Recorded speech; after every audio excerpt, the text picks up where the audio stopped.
Présenter Hélène Mathieu, qui est du groupe, attention, l'Association des travailleuses et travailleurs accidentés du Matawan. Ça, c'est pas un quartier de Montréal, c'est dans la Naudière. Bonjour tout le monde, c'est le bonheur en matin.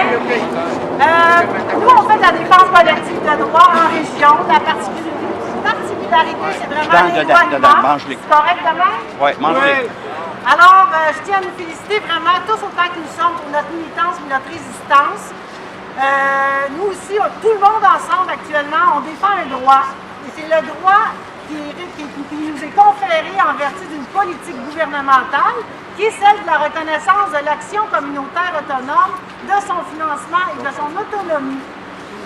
Dans les années 70, les groupes communautaires ont analysé la situation en regard de leur vécu respectif. Ils ont transmis aux personnes les tenants de cette analyse-là dans une perspective d'éducation populaire. Ils ont mobilisé leurs troupes, ils ont fait des représentations politiques. C'est exactement ce qu'on fait ici tous aujourd'hui. On réalise les critères relatifs à l'action collective, à la défense collective de droit. Alors, dans ce débat citoyen-là qui a duré presque 30 ans, c'est de là qu'est née la politique de reconnaissance de l'action communautaire en matière de financement et d'autonomie. C'était quand même en 2000 ans, ça fait plus que 15 ans. Aujourd'hui, on défend le droit à cette autonomie et à ce financement pour nos groupes. On le fait pour toutes les personnes qu'on représente, on le fait pour nos groupes, c'est ça la défense collective de droit. On est des groupes en défense collective de droit au Québec. Il y en a 320 sur un total d'à peu près 4000 groupes communautaires. Dans la Naudière, on est 15 sur 200 groupes d'action communautaire. Zéro le montant relatif à l'indexation de notre financement. Zéro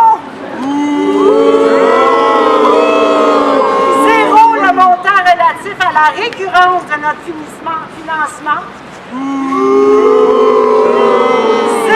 Le montant relatif à l'équité financière entre nous du même secteur et entre nous des secteurs de la santé et des services sociaux. Ce qui 50% est l'écart entre nos besoins réels et le soutien financier reçu du SACEQ.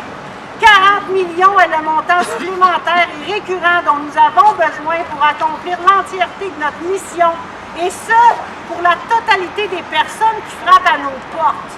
Dans notre quotidien, il y a des délais de revision, des contestations administratives, des limites légales, des lectures juridiques, des dédales judiciaires en lien avec des lois, des règlements, des directives, des politiques administratives du Québec. On est des rigoureux agents de transformation sociale, puis notre travail vise l'amélioration. Actuellement, c'est presque seulement le maintien, comme on le fait ici, mais des législations québécoises. Les normes du travail, la régie du logement, l'aide sociale. Ça va aller mieux cet été. Merci. Alors, il y a la protection du consommateur aussi, mais c'est pour ne nommer que celle-ci. Le travail des groupes en défense collective de droit vient en aide à la partie de la population la plus vulnérable, souvent exclue du débat public. Aussi, on contribue à l'amélioration des conditions de vie de tous les citoyens, même les riches, en garantissant la reconnaissance et l'application de nos droits par l'ensemble. Nous financer adéquatement, ce n'est pas une perte, c'est un investissement hautement profitable, puisque la pauvreté et l'exclusion sociale découlent notamment du déni de plusieurs droits économiques et sociaux. On ne fait pas juste amoindrir les effets, on remonte à la source du problème et on défend individuellement et collectivement les personnes qui sont en bout de piste, aux prises avec des lois qu'elles ne connaissent pas.